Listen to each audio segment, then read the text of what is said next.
አዲስ መረጃ ይዘናል። ጤና ይስጥልኝ ክቡራንና ክቡራት የዩቲዩብ ቻናል ቤተሰቦች፣ ከቻናሌ የሰዓቱን አጫጭር መረጃ ይዤ ቀርቤያለሁ። እስከ ፍጻሜው አብራችሁን ቆዩ። አገር አቀፍ፣ አህጉር አቀፍና ዓለም አቀፍ አንኳር ዜናዎች ውስጥ ክቡራን አድማጮች መረጃ አሰናድተናል። በዚህ ሰዓት የመረጃ ጊዜ ከምታደምጧቸው መረጃዎች መካከል የተወደዳችሁ የቻናሌ ቤተሰቦች እነሆ ዘገባዎችን ከዚህ እንደሚከተለው ወደ እናንተ የምናደርስ ይሆናል። አድማጭ ተመልካቾቻችን ይመጥናሉ ያላቸው መረጃዎች ዋና ዋና ነጥቦችን በቅድሚያ ዜናዎቻችን ሰምታችሁ ላይክ፣ ሰብስክራይብ፣ ሼር ያድርጉ። እስከዛሬ ላይክ፣ ሰብስክራይብ ላደረጋችሁ እንዲሁም ለምታደርጉ አድማጭ ተመልካቾች ልባዊ ምስጋና ይድረሳችሁ። የእናንተ አቅም ብርታት ሆኖኛልና አመሰግናለሁ። ዛሬ የኢራን አብዮት ከአውሮፓውያኖቹ 1979 ወዲህ በጥር ወር የተካሄደው ህዝባዊ አመጽ ጨምሮ እጅግ አደገኛ የተባሉ የህልውና አደጋ አጋጥሞታል። የኢራን ጠቅላይ መሪ አያቶላ አሊ ኻሜኒ እነዚህን የሃይማኖት አባቶች አክራሪ አቋም ያላቸው የበላይ ባለስልጣናት ሲሆኑ የሚቀርብላቸውን ሁሉንም እጩዎች አብጠርጥረው ይመዝናሉ።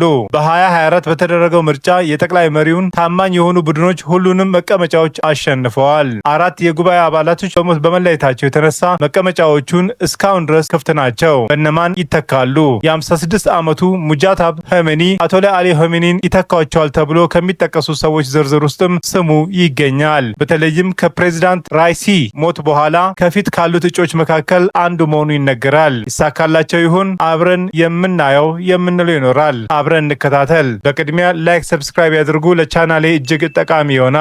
የእርሶ በጎ አስተዋጽኦ በጣም ከፍተኛ በመሆኑ ከልብ አመሰግናለሁ። በዝርዝር የምታደምጧቸው መረጃዎች በቻናላችን ይዘናል። ሁሉንም በዝርዝር እናስደምጣለን። እስከ ፍጻሜ የቆዩ ዝርዝር መረጃውን ያድምጡ ግብዣዬ ነው። ሁሉንም ከኢትዮ ፍቅሩ ዜና ወደሚደርሳችሁ ዝርዝር መረጃ አለፍኩ። አብረን እንቆይ።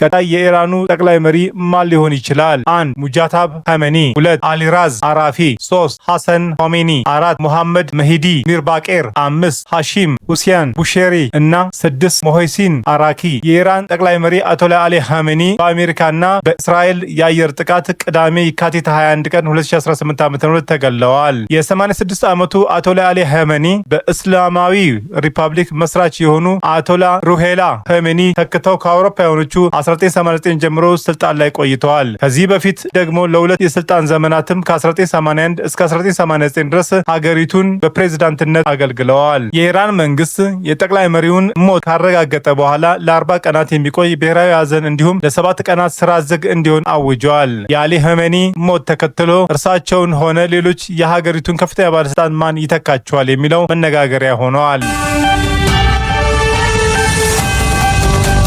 የኢራን ህገ መንግስት ምን ይላል? በኢራን ህገ መንግስት ላይ በግልጽ እንደተቀመጠው ቀጣዩ መሪ የሚመረጠው ከፍተኛ መንፈሳዊና ፖለቲካዊ ስልጣን ባላቸው ባለሙያዎች ጉባኤ አሴምብልስ ኦፍ ኤክስፐርት ፎር ሊደርሺፕ ይሆናል። ይህ በባለሙያዎቹ ጉባኤ በየ8 ዓመቱ የምክር ቤቱ ጠባቂዎች በሚል የሚመረጡ 88 ከፍተኛ የሃይማኖት አባቶች አሉት። እነዚህ ክፍት ቦታዎች በ2026 ግንቦት ወር በሚካሄደው ምርጫ ይሞላል ተብሎ ይጠበቃል። የሀገሪቱ ህገ መንግስት አንቀጽ 111 አዲስ መሪ እስኪመረጥ ድረስ የጠቅላዩ መሪውን ኃላፊነት በጊዜያዊነት 3 አባላት ያሉት ምክር ቤት እንደሚረከብ ይገልጻል። የጊዜያዊው አስተዳደሩ ምክር ቤት ፕሬዝዳንት መሱድ ፔዜሽካ፣ የፍትህ ሚኒስትሩ ጎላም ሆሴን ሞሂሲን ሂጂያ እና የበላይ ምክር ቤቱ አባል ከሆኑት መካከል አንድ የሃይማኖት መሪ የሚካተቱበት ነው። የጊዜያዊ አስተዳደሩ 3ኛ አባል የሚሰየመው ከፍተኛ ስልጣን ባለው በሳዴቅ አሞሊ ላሪጂያን የሚመራ ከፍተኛ የግልገል ምክር ቤት ኤክስፐንደንስ ዲሰርመንት ካውንስል ነው። ይህ የግልገል ምክር ቤት የኢራን ከፍተኛ ባለስልጣናት አካል በሆኑት መካከል አለመግባባት ሲከሰት ውሳኔ የሚሰጥ ሲሆን አባላቱም በበላይ መሪ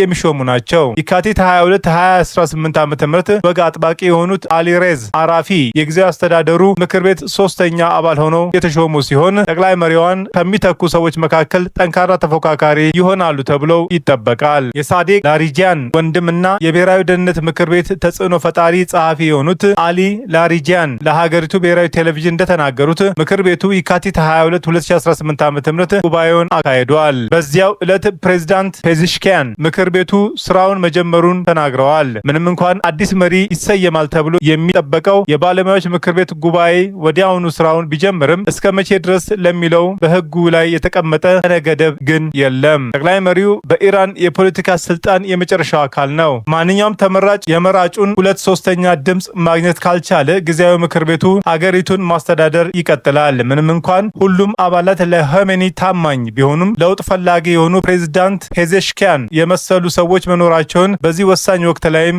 ለውጥ ያመጣል። የጉባኤው ውሳኔ ቀጣዩን ጠቅላይ መሪ ከእስላማዊ አብዮት ዘብ እንዲሁም ከኸሜኒ የውስጥ አጋሮችና ጽህፈት ቤቶች ጋር በጥምረት መስራት ይጠይቃል። ኸሜኒ ጋር በርካታ ከፍተኛ ባለስልጣናት ቢገደሉም በህይወት ያሉት የአብዮታዊ ዘብ ከፍተኛ ባለስልጣናት በጦርነት ውስጥ ያላቸውን ሀገራቸውን በመምራት ረገድ ወሳኝ ሚና ይኖራቸዋል ተብሎ ይጠበቃል። የሃይማኖት አባቶች መደበኛ የሆነ ስልጣን ቢኖራቸውም ከኸሜኒን የሚተካው ግለሰብ የወታደራዊ ተቋምና የደህንነት ተቀባይነት ያስፈልገዋል። በባለሙያዎች ጉባኤ ስር 3 አባላት ያሉት ንዑስ ኮሚቴ እጅግ ምስጢራዊነቱን በጠበቀ መልኩ በቀረቡለት እጩዎች ዝርዝር ላይ እየመከረ መሆኑ ተገልጿል። ነገር ግን ምስጢራዊነቱ የበለጠ ለጥርጥር በር የሚከፍት ሆኗል። ልጃቸው ሊተካቸው ይችላልን? ላለፉት 2 አስርት ዓመታት ተደማጭነት ያለውና ብዙ ጊዜ ከጀርባቸው እንደነበር የሚገለጸው ሙጃታብ ኸሜኒ አባቱን ሊተካ ይችላል በሚል የመገናኛ ብዙሃን ትኩረትን ስቦ ቆይቷል። የአባቱን ቢሮ የማስተዳደር ባለው ሚና የሚታወቀው ሙጃታብ ኸሜኒ የአባቱን ቀጠናዊና ጨቋኝ የሀገር ውስጥ ዓላማዎችን በማራመድ ረገድ በተጫወተው ሚና በዩናይትድ ስቴትስ ማዕቀብ ተጥሎበታል። ነገር ግን አባቱ ከተገደሉ በኋላ ባለቤቱ ከሞቱት ሰዎች መካከል አንዷ መሆኑ ቢገለጽም የእሱ ሁኔታ ግን እስካሁን ድረስ ግልጽ አይደለም። ከዚህ ቀደም አያቶላ ኸሜኒ ሆኑ አያቶላ ኸሜኒን በዘር የሚወርስ ስልጣንን ይተቹ ነበር። በዚህም የተነሳ ኸሜኒ ልጃቸው እንዲተካቸው የሚቀርበውን ሀሳብ አጥብቀው ውድቅ ሲያደርጉ ቆይተዋል።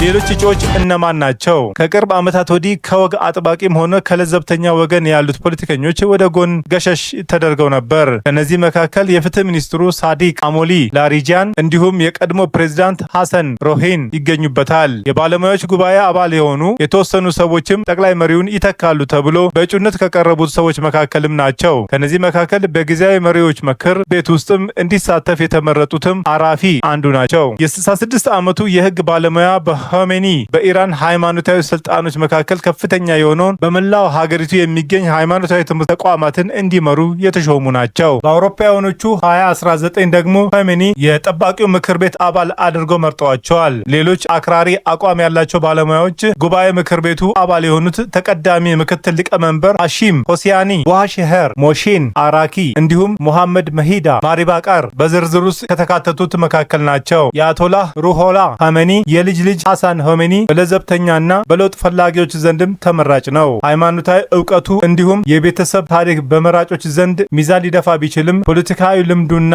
ያሉት ጠንካራ ተቀናቃኞች ግን የመምረጥ እድሉን ይቀንሱበታል። የመረጃ ምንጭ አስነብቧል።